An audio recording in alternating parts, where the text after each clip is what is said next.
नमस्कार। उत्तराखंड की खबरों में आप सभी का स्वागत है। आपके साथ मैं हूं सचिन वर्मा। खबरों की शुरुआत करते हैं। शनिवार को मुख्यमंत्री पुष्कर सिंह धामी सेलाकुई विधानसभा पहुंचे, जहां उन्होंने उत्तराखंड में क्रांति नीति 2026-36 का शुभारंभ किया। इसके अलावा सीएम ने 5 सैटेलाइट सेंटरों और एएमएस प्रयोगशाला का शिलान्यास और सैटेलाइट सेंटर का भाऊवाला का लोकार्पण किया। इस मौके पर कैबिनेट मंत्री गणेश जोशी और विधायक सहदेव सिंह पुंडीर साथ में मौजूद रहे। वहीं कार्यक्रम में महक क्रांति नीति से संबंधित डॉक्यूमेंट्री भी दिखाई गई। साथ ही सीएम ने कार्यक्रम को संबोधित करते हुए केंद्र और राज्य सरकार की उपलब्धियों को भी गिनवाया। प्रदेश के किसानों के उत्थान एवं समृद्धि के लिए निरंतर संकल्पित होकर कार्य कर रही है। हम जहां प्रदेश में किसानों को 3 लाख रुपए से तक का ऋण बिना ब्याज के उपलब्ध करा रहे हैं, वहीं कृषि उपकरण खरीदने के लिए फार्म मशीनरी बैंक योजना के माध्यम से 80% तक की सब्सिडी भी उसमें प्रदान कर रहे हैं। यही नहीं, हमने किसानों के हित में नहरों से सिंचाई को पूरी तरह से मुक्त करने का काम भी किया है। साथ ही हम किसानों की आय बढ़ाने के लिए पॉली हाउस निर्माण के लिए 200 करोड़ रुपए की राशि का हमने प्रावधान किया। उसमें भी तेजी से अब काम हो रहा है और मुझे बताते हुए यह हर्ष हो रहा है कि इसके अंतर्गत अभी तक राज्य में लगभग 115 करोड़ रुपए की सहायता से करीब 350 पॉली हाउस स्थापित किए जा चुके हैं। इतना ही नहीं, हम जहां एक और किसानों को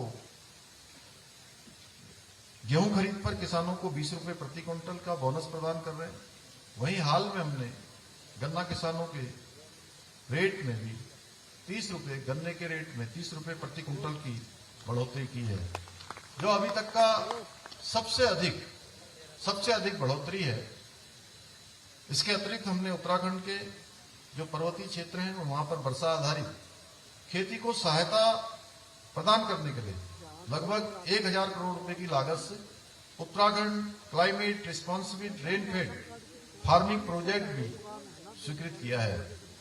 हमारी सरकार सब्जियों की तरह ही फलों के उत्पादन को बढ़ाने के लिए भी विभिन्न स्तरों पर कार्य कर रही है।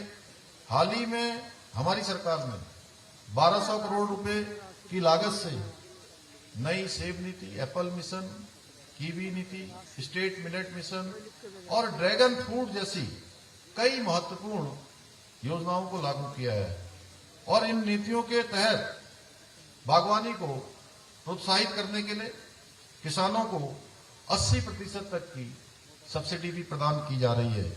यही नहीं, हम किसानों की उपज की गुणवत्ता को बढ़ाने के लिए ग्राइंडिंग सॉर्टिंग यूनिट के निर्माण के लिए भी अनुदान प्रदान कर रहे हैं।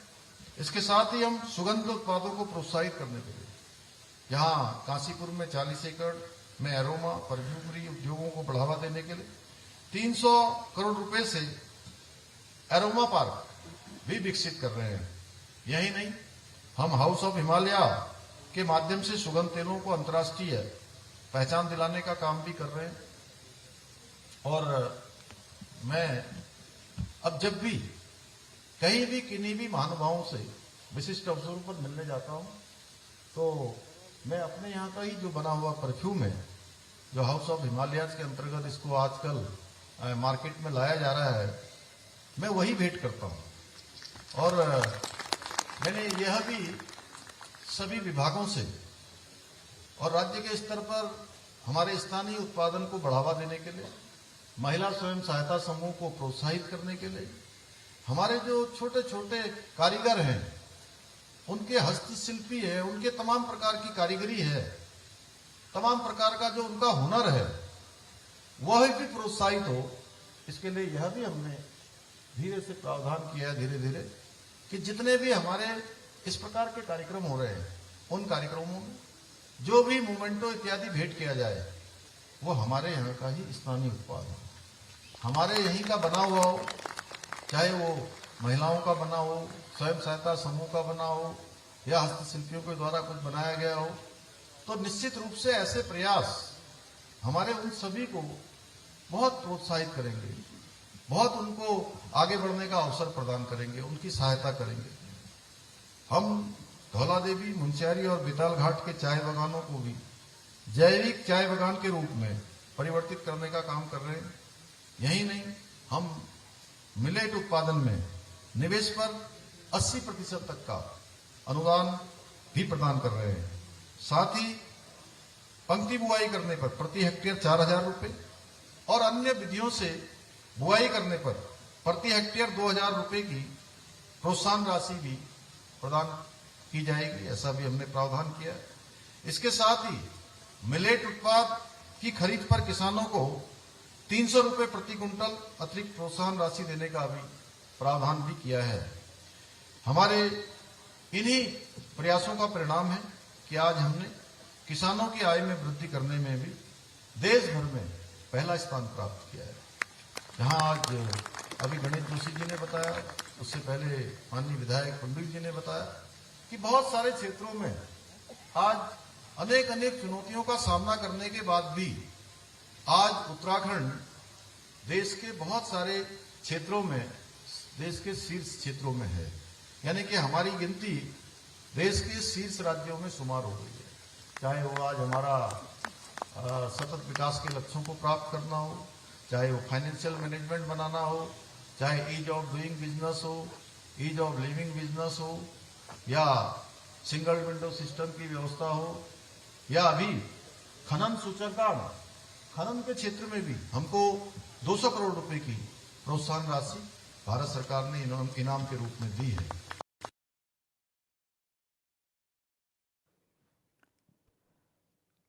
उधर पूर्व मुख्यमंत्री हरीश रावत की ओर से बीजेपी की विजय रथ को रोकने और पलटने को लेकर दिए गए बयान पर अब भारतीय जनता पार्टी की ओर से प्रतिक्रिया सामने आई है। बीजेपी के प्रदेश महामंत्री कुंदर परिहार ने कहा कि हरीश रावत प्रदेश के वरिष्ठ नेता हैं और पार्टी उनका सम्मान करती है, लेकिन हाल ही में उन्होंने कांग्रेस को लेकर जो बयान दिया उसमें खुद कांग्रेस के भीतर की स्थिति साफ झलकती है। वहीं कुंदर परिहार ने तंज कसते हुए कहा कि कांग्रेस के भीतर जिन समस्याओं और अंतर्विरोधों की बात हरीश रावत कर रहे हैं, पहले उन्हें अपनी ही टीम में स्पष्ट करना चाहिए।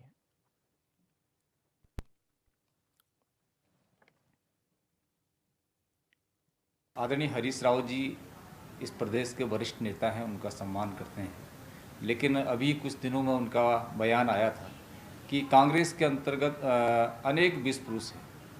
अब वो उन विष पुरुषों का विष कैसे निकालेंगे, पहले तो उनको ये सोचना है। जहाँ तक भारतीय जनता पार्टी का प्रश्न है, हमारा प्रदेश से लेकर के बूथ स्तर का जो संगठन है बहुत सुदृढ़ है, मजबूत है, और हमारी सरकार की जो विकास योजना है, इन दोनों के माध्यम से आने वाले 2027 के विधानसभा चुनाव में भारतीय जनता पार्टी को एक बार फिर बड़ी विजय प्राप्त होगी, ऐसा हमारा विश्वास है।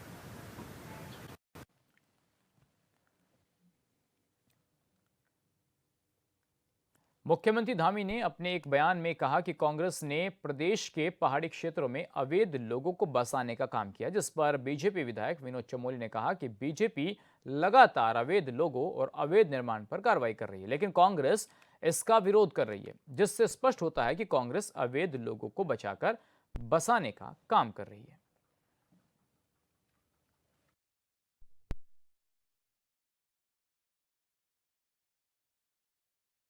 भाई जो बचाने का काम कर रहे हैं माना जाएगा, उन्होंने बचाने का काम किया। भाजपा लगातार इस पर मुखर है, भाजपा लगातार इस पर एक्शन में है और हमको कांग्रेसियों का विरोध झेलना पड़ रहा है। आज जो वोट चोरी की बात करने वाले ये कौन लोग हैं? क्या ये नारा कांग्रेस ने नहीं दिया? क्या इस पर कांग्रेस अभियान नहीं चला रही? क्या अभी भी दिल्ली में कोई रैली होने जा रही है? तमाम बैठकें उनके उत्तराखंड में चल रही है वोट चोरी को लेकर। तो कौन चोर है? ये वही चोर है जो घुसपैठे जिनको हम बोल रहे हैं। ये उनको बचाने का काम कर रहा है। जब आप बचाने का काम कर रहे हैं तो बसाने का आरोप भी तो आप ही पर जाएगा ना, तो स्वीकारना पड़ेगा कांग्रेस को। प्रदेश के गंगोत्री हाईवे पर चारधाम सड़क परियोजना के तहत सड़क चौड़ीकरण के लिए 1000 से ज्यादा देवदार के पेड़ों को काटा जाना है, जिसको लेकर विपक्ष भी लगातार सरकार पर सवाल खड़ा करता दिखाई दे रहा है। वहीं बीजेपी प्रदेश प्रवक्ता कमलेश रमन की माने तो उनके अनुसार सड़कों को बनाने से चौड़ीकरण करने तक का कार्य एनजीटी के माध्यम से किया जाता है। उन्होंने कहा कि विपक्ष का लगातार सवाल खड़े करना यह दर्शाता है कि उनके कार्यकाल में कोई कार्य किया ही ना गया हो। सरकार गांव-गांव तक कनेक्टिविटी पहुंचाने के लिए संकल्पबद्ध है। बीजेपी की सरकार में जितने पेड़ों को काटा जा रहा है, उससे ज्यादा जनमानस के सहयोग से लगाए भी जा रहे हैं।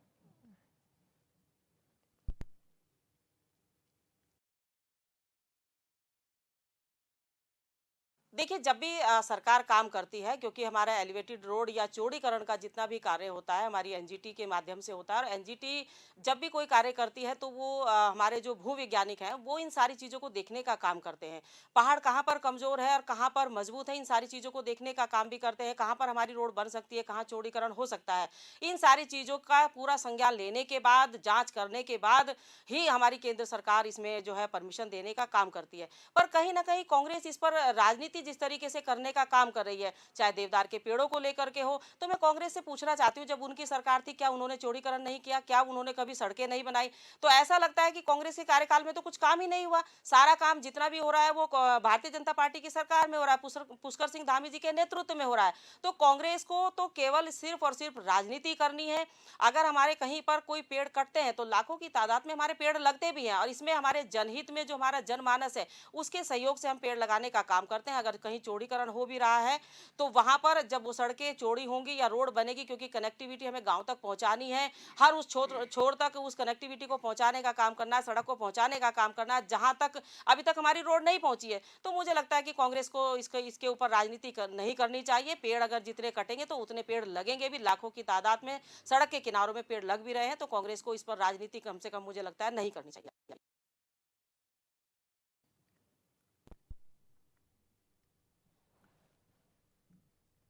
उत्तराखंड में मानव वन्य जीव संघर्ष में मृतकों के परिजनों को अब 10 लाख रुपए मुआवजा दिया जाएगा। सरकार ने नई दरों को मंजूरी देते हुए इसका जीओ जारी कर दिया है। पहले ये मुआवजा राशि 6 लाख थी, जिसे बढ़ाकर 10 लाख रुपए कर दिया गया है। बतौर वन मंत्री सुबोध उनियाल ने कहा है कि पहले ये प्रावधान था कि आंशिक रूप से या गंभीर रूप से घायल को मुआवजा दिया जाएगा, लेकिन हमने ये निर्णय लिया है कि जितना भी खर्च घायलों पर आएगा उसे सरकार उठाएगी। देखिए, हम लोगों ने बहुत महत्वपूर्ण ऐतिहासिक निर्णय लिए। हमारी जब सरकार बनी तो मानव वन्य जीव संघर्ष में 4 लाख का प्रावधान था। विगत वर्ष हमने उसको 6 लाख किया और इस वर्ष हमने उसको 10 लाख कर दिया, और पहली बार। उसके अलावा उसमें प्रावधान है आंशिक रूप से घायल या गंभीर घायलों को भी मुआवजे का प्रावधान था। हमने निर्णय लिया है कि जितना खर्चा इलाज पे आएगा वो सरकार देगी।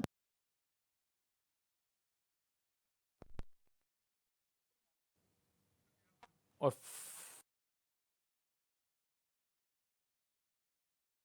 मानव वन्य जीव संघर्ष में 4 लाख का प्रावधान था। और चलिए फिलहाल आपको हरियाणा के फतेहाबाद लेकर चलते हैं, जहां पर सांसद खेल महोत्सव समापन का जो कार्यक्रम है वो चल रहा है। तस्वीर देखिए। भारत माता की। बहुत ही सम्मान के योग हमारे राज्यसभा के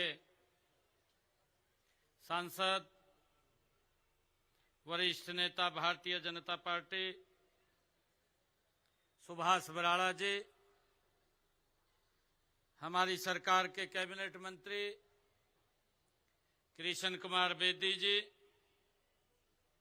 कार्यक्रम के हमारे संयोजक, हरियाणा सरकार के चेयरमैन वेद फुल्ला जी, जिला के हमारे अध्यक्ष प्रवीण जोड़ा जी, पूर्व विधायक फतेहाबाद दूडाराम जी, पूर्व सांसद श्रीमती सुनीता दुग्गल जी, जिला अध्यक्षा हमारी सिरसा यतेंद्र सिंह जी, जिला अध्यक्षा डबवाड़ी श्रीमती रेणु शर्मा जी, पूर्व विधायक चेयरमैन ऐसी आयोग रविंदर बलियाड़ा जी, चेयरमैन हरियाणा सरकार भारत भूषण मिड्डा जी, चेयरपर्सन जिला परिषद श्रीमती सुमन खीचड़ जी, प्रदेश सचिव भारतीय जनता पार्टी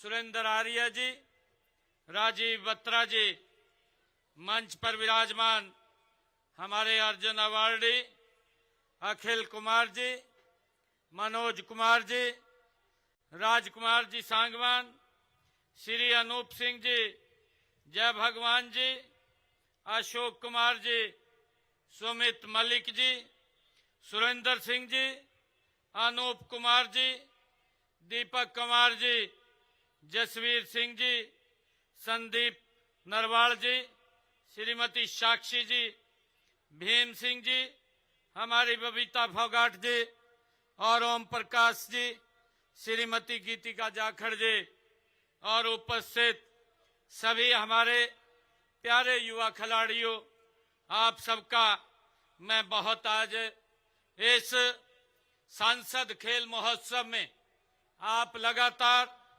पिछले दिनों से, पिछले 3 महीने से इस सांसद लोक खेल स्पर्धा में आप भाग ले रहे हैं। लोकसभा के हर विधानसभा क्षेत्र से एक एक गांव से जिस प्रकार से युवाओं के बीच से ये सांसद खेल स्पर्धा वहां से परवाह करते हुए आज अंतिम चरण में ये फतेहाबाद में पहुंची है। मैं आप सब प्यारे खिलाड़ियों का यहां पहुंचने पर बहुत बहुत स्वागत करता हूं और आपके साथ सभी हमारे कोचेज जो इस कार्यक्रम के अंदर लगे रहे हैं उनका भी स्वागत करता हूं। सभी जिला प्रशासन के हमारे अधिकारीगण, साथियों, आज इस सांसद खेल महोत्सव के समापन अवसर पर आप सबके बीच आकर के मुझे भी बहुत गर्व महसूस हो रहा है, हर्ष की अनुभूति हो रही है।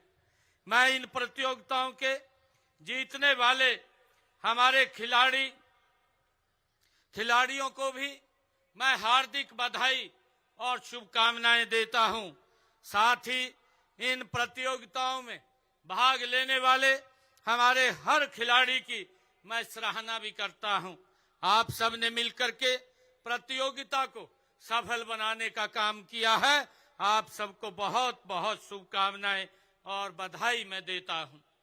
सभी युवा साथियों, हम सब जानते हैं कि यह आयोजन देश के यशस्वी प्रधानमंत्री आदरणीय नरेंद्र मोदी जी के उस विजन का परिणाम है जिसका उद्देश्य खेलों को जन आंदोलन बनाना है।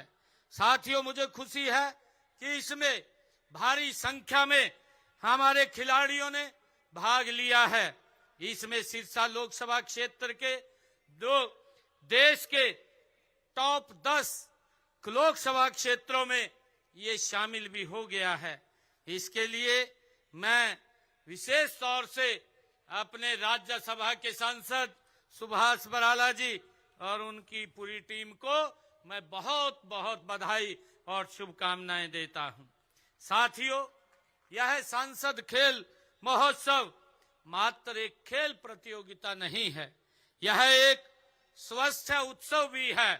साथियों, यह हमारे खेलो इंडिया और फिट इंडिया अभियान को जमीनी स्तर पर बल देने का एक कार्य भी है। इसका ध्येय स्पष्ट है कि फिट युवा फॉर विकसित भारत। आदरणीय प्रधानमंत्री जी ने जो संकल्प लिया है कि हमने 2047 तक ये विकसित भारत बनाना है, उस विकसित भारत में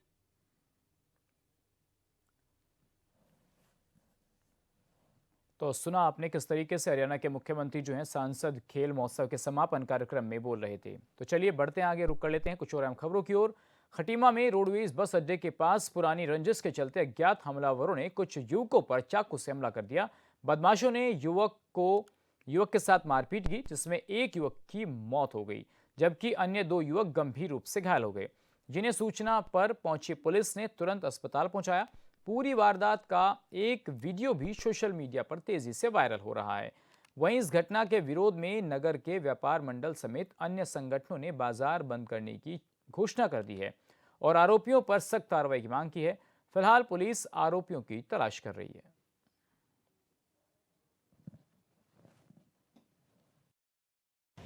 देखिए, जो कल की घटना उस पर पुलिस लगी है और हम तुरंत जो है जिन्होंने एक कुकृत्य किया उनको सलाखों के पीछे पहुंचवाएंगे और उस पर हमें जो है टीम को रवाना भी कर रहे हैं और समाज में जो है शांति व्यवस्था बनी हुई है। लोगों से अपील है कि इसको भ्रामक सूचनाओं में ध्यान न दें और जो है पुलिस से कोऑपरेट करें। उसी पर हम लोग काम कर रहे हैं। धन्यवाद। ये एक बड़ी दुखद घटना है कि कल रात्रि 9 बजे हमारे एक व्यापारी की निर्मम चाकुओं से गोद कर खटीमा मुख्य चौराहे पे कहना चाहिए मेन मार्केट पर रात्रि 9 बजे कई एक चाकुओं से वार करते हुए असामाजिक तत्वों द्वारा उसकी निर्मम हत्या कर दी गई है, जो एक बहुत ही दुखद और वो भी हमारा एक व्यापारी था। खटीमा के सभी सम्मानित व्यापारियों से हमने अनुरोध किया है कि अगर इस तरह की घटना आज हुई है, अगर सारे व्यापारी आज हमारे साथ में खड़े होते हैं तो स्वाभाविक है आज हम शासन प्रशासन के ऊपर भी अपना दबाव बनाते हुए इस पर पूरी निष्पक्ष जांच करवाई। एक हिंदू बालक की तुषार की निर्मम हत्या इन लोगों द्वारा एकत्रित करके सुनियोजित तरीके से की गई है। यदि उस हत्या के पीछे इनके जो षड्यंत्र हैं, जो मंसूबे हैं, उनको पुलिस उजागर नहीं करती है और उनको जल्द से जल्द पकड़कर कठोर से कठोर सजा नहीं देती और उनके मकानों को डिमोलाइज नहीं करवाती है, उनकी भूमि की जांच नहीं करवाती है, तो हम बजरंग दल पूरे प्रदेश के अंदर उग्र आंदोलन को बाध्य होगा।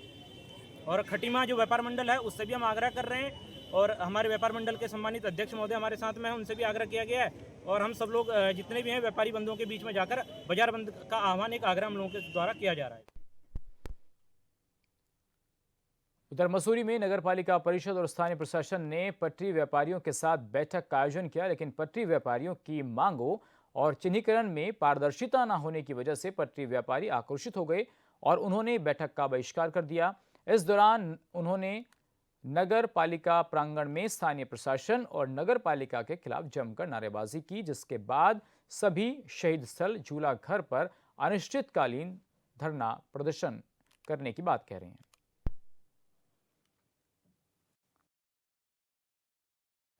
ऐसा है जी, पहले बताया गया, सबको फ़ोन किया गया कि भाई जिनकी आपत्ति है वो लोग जो है कल 2 बजे यहाँ पे आ जाएं। हम 2 बजे से यहाँ पर बैठे हुए हैं और 2 की जगह फिर 3 हुआ, 3 की जगह फिर 4 हुआ।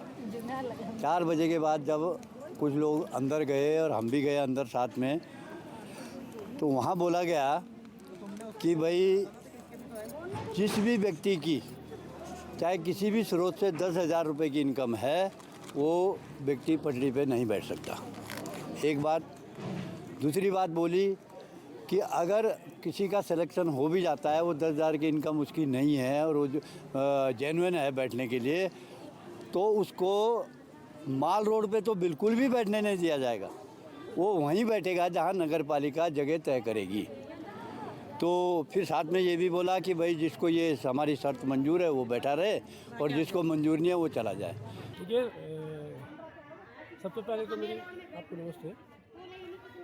ये तो नगर पालिका से खबर गई थी कि आप 2 बजे आइए और 2 बजे मीटिंग है, तो हम सब लोग यहाँ इकट्ठे हुए 2 बजे मीटिंग के लिए। फिर पता चला कि एसडीएम साहब अभी नहीं आ रहे, 3 बजे आएंगे। हमने कहा चलो कोई बात नहीं, कोई बिजी रहे होंगे। अब 3 बजे के बाद फिर खबर आई कि 4 बजे आएंगे, तो हमने चलो प्रशासन के मामला कहीं उलझन में होंगे। हम लोग बैठे रहे, सुबह से हम बैठे हुए हैं यहाँ। तो जब 4 बजे आए तो हम लोगों को कहने लगे एसडीएम साहब कि भाई आप 20-20 लोग आओ आप बात करने के लिए। हमने एसडीएम साहब से कहा साहब आपने हमें बुलाया मीटिंग के लिए, तो आप जो अंदर जगह नहीं है तो आप टाउन हॉल खोलो। टाउन हॉल यहाँ है बगल में, आप टाउन हॉल खोल, सभी लोग वहाँ बैठ जाएंगे और जिसकी आपत्ति वो भी सुन ली जाएगी और आप अपनी बात कह लेंगे, जो हम लोग अपनी बात कहेंगे वो भी आप सुन लीजिए। बोले नहीं ऐसा तो नहीं होगा, वो हम तो यहीं सुनेंगे, 20 आदमी सुनेंगे। इस तरह से उन्होंने बात करी। और जहाँ तक मेरे ऊपर आरोप की बात है, मेरे ऊपर आरोप लगाया नगर पालिका ने कि मैंने 2 बीघे ज़मीन को काबिज हूँ। तो सबसे पहले तो मैं ये बताना चाहता हूँ मेरे पास तो 5 बीघे ज़मीन है, ये तो 2 बीघे बता रहे हैं और ये साबित करें मेरे कि भाई मैंने कहीं कब्जा कर रखा, क्योंकि मेरी तो खरीदी हुई ज़मीन है। कल फ़ोन आता है नगर पालिका से कि आप लोगों की मीटिंग है, तो हम लोग 2 बजे से यहाँ पे खड़े हैं, हमारी कोई सुनवाई नहीं हुई। उसके बाद हमें बोला जाता है कि 10 करके आप अंदर आओ, हम सबको नहीं आने देंगे, टाउन हमारी वहाँ बोर्ड में इतनी जगह नहीं है, ठीक है। उसके बाद मैं अंदर गई तो आगे से उन्होंने मेरे को कोई ऐसी जवाब दिया, तो मैंने वहाँ पे बात की कि हमारे साथ ऐसा है वैसा नहीं है। तो आगे से एसडीएम सर उठ के आते हैं, बोलते ज़्यादा बदतमीजी करेगी तो तेरे को बंद कर देंगे। सर ये लेडीज़ से बात करने का कौन सा तरीका है? हमने कोई चोरी किया, या हमने किसी का खून किया या हमने कुछ ऐसा क्या कर दिया जो हमें बंद किया जाएगा? अपने हक के लिए लड़ रहे हैं। आश्वासन नहीं दिया गया, अपनी मनमानी चल रही है और जो टीबीसी के मेंबर्स हैं वो भी मनमानी से चुने गए हैं। और दूसरी बात, जब हम लोग वहाँ पे नहीं बैठ सकते तो अंकुर सैनी कौन होता है? वो तो टीबीसी का कोई मेंबर ही नहीं है, वो कैसे बैठ सकता वहाँ पे? और चलिए फिलहाल उत्तराखंड की खबरों में मेरे साथ बस इतना ही। बाकी खबरों के लिए आप बने रहिए HN न्यूज़ के साथ। नमस्कार।